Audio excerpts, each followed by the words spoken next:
Hello students, आप लोगों का हमारे YouTube channel MP classes by Vijay sir पर स्वागत है। आइए आज हम लोग देखते हैं प्रकाश वैद्युत प्रभाव क्या होता है। प्रकाश वैद्युत प्रभाव हम किसे कहते हैं, इसके प्रयोग से कैसे इसको प्रकाश वैद्युत प्रभाव को समझा जा सकता है। हमारा वीडियो आप लोगों को अच्छा लगे तो हमारे वीडियो को लाइक कीजिए, शेयर कीजिए, कमेंट कीजिए। यदि आप हमारे चैनल पर नए हैं तो हमारे चैनल को सब्सक्राइब करना ना भूलें। तो आइए देखते हैं प्रकाश वैद्युत प्रभाव क्या होता है। देखिए,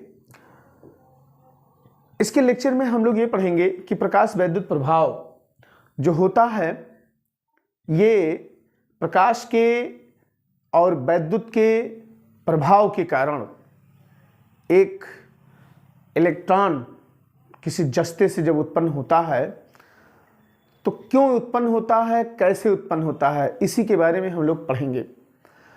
सन 1887 ईस्वी की बात है। सन 1887 ईस्वी की बात है। हर्ट्ज नामक वैज्ञानिक थे।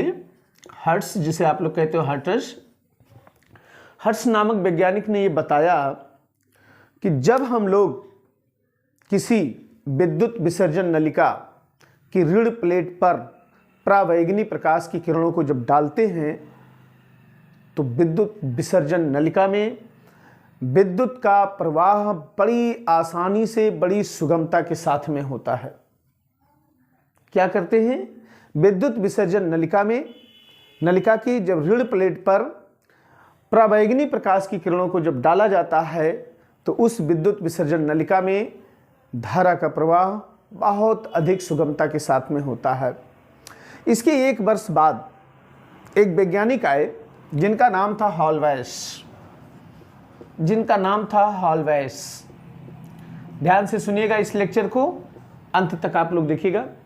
हॉलवैस नामक वैज्ञानिक ने हर्ट्ज के द्वारा कही गई बातों को प्रयोग के द्वारा सिद्ध किया। कैसे सिद्ध किया, आइए मैं आपको एक फिगर बना के आपको मैं समझाता हूं। इन्होंने क्या किया भैया कि एक निर्वातित वैद्युत बल्ब ले लिया और इस वैद्युत बल्ब में दो जस्ते की प्लेटें ले ली। इस प्रकार से एक प्लेट को इन्होंने क्या किया कि एक बैटरी के ऋण सिरे से ला करके उसको जोड़ दिया। कुछ इस तरह से बैटरी के ऋण सिरे से ला करके जोड़ दिया और एक प्लेट में इन्होंने एक सुग्राही धारामापी लगा लिया। एक धारामापी लगा करके इसको जोड़ दिया। इसको ऋण प्लेट कहते हैं, इसको धन प्लेट कहते हैं। ये आपकी बैटरी हो गई और ये आपकी क्या नाम है, धारामापी हो गई। इसे धारामापी कह देंगे, इसे हम लोग बैटरी कह देंगे। इन्होंने क्या काम किया कि जब इस ऋण प्लेट पर परावैगनी प्रकाश की किरणों को जब डालना शुरू किया, कुछ इस प्रकार से परावैगनी प्रकाश की किरणों को इन्होंने इस पर दिखाया, डाला ऋण प्लेट पर। तो ये हमने चित्र बना लिया इसका। ये परावैगनी किरणें हैं, ये परावैगनी किरणें और यहां से ऋण इलेक्ट्रॉन उत्सर्जित होने लगे। ये हॉलवैस ने नहीं बताया था।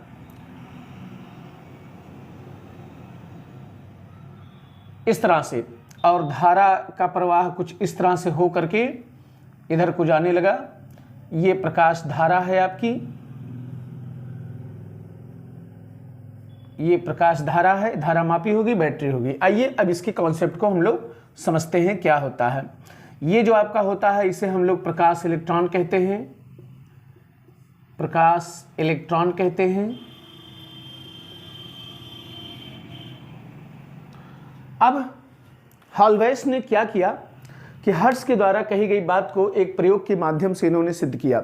इन्होंने क्या किया भैया, इन्होंने एक निर्वातित बल्ब ले लिया और निर्वातित बल्ब में जस्ते की दो प्लेटों को लेकर के एक प्लेट को एक बैटरी के ऋण सिरे से जोड़ दिया और दूसरे प्लेट को इन्होंने एक धारामापी की सहायता से एक बैटरी के धन सिरे से जोड़ दिया। इसके बाद में इन्होंने क्या काम किया कि परावैगनी प्रकाश की किरणों को इसके ऋण प्लेट पर इन्होंने गिराना शुरू किया। तो हॉलवैस ने ये देखा कि जब हम लोग इसकी ऋण प्लेट पर परावैंगनी प्रकाश की किरणों को जब गिराते हैं तो परिपथ में वैद्युत धारा बड़ी आसानी से होने लगता है और वैद्युत धारा बड़ी अधिक मात्रा में प्रवाहित होने लगता है। लेकिन जब इसी परावैंगनी प्रकाश की किरणों को जब धन प्लेट पे जब गिराया गया तब इसमें कोई धारा प्रवाहित नहीं हुई अथवा एक क्षीण धारा प्रवाहित हुई, बहुत कम धारा इसमें प्रवाहित हुई। इस घटना का कारण हॉलवेज स्वयं नहीं बता पाए, वो बता ही नहीं पाए कि ऐसा क्यों हो रहा है। तो इसके तुरंत बाद ही सन 1898 ईस्वी में एक वैज्ञानिक आए जिनका नाम था जे टॉमसन। जे टॉमसन ने ये बताया कि जे टॉमसन ने क्या बताया? जे टॉमसन ने ये बताया कि जब परावैंगनी प्रकाश की किरणों को हम ऋण प्लेट पर जब गिराते हैं तो ऋण प्लेट से इलेक्ट्रॉन उत्सर्जित होते हैं, अर्थात यहां से इलेक्ट्रॉन उत्सर्जित होते हैं। इस बात को बताया किन्होंने? जे टॉमसन ने। और इतना ही बता करके ये रह गए, लेकिन इसी बात पर इनको क्या किया गया? इनको इलेक्ट्रॉन का जनक मान लिया गया कि इलेक्ट्रॉन की खोज जे टॉमसन ने किया था। तो अब यहां से एक बात क्लियर होके आ रही है कि सन 1898 ईस्वी में जे टॉमसन ने इलेक्ट्रॉन की खोज किया था, वो भी इस हॉलवेज के प्रयोग में उन्होंने बताया था। इसके 2 साल के बाद में अर्थात 1900 में एक वैज्ञानिक थे लेनार्ड ने पूरी कहानी को बताया। और क्या क्या बताया आइए मैं आपको बता रहा हूं। इन्होंने बताया कि जब परावैंगनी प्रकाश की किरणों को ऋण प्लेट पर जब गिराया जाता है तो ऋण प्लेट से आपके इलेक्ट्रॉन उत्सर्जित होने लगते हैं, और जब इलेक्ट्रॉन जब उत्सर्जित होने लगते हैं तो इस धन प्लेट के द्वारा इलेक्ट्रॉनों को आकर्षित कर लिया जाता है। ये धन प्लेट उस इलेक्ट्रॉन को अपनी ओर खींच लेते हैं। कारण ये होता है कि इलेक्ट्रॉन आपके नेगेटिव होते हैं और आपके धन प्लेट आपका क्या होता है? प्लेट आपका है जो कि पॉजिटिव होता है। तो धन और ऋण में क्या होता है? अट्रैक्शन होता है, आकर्षण होता है।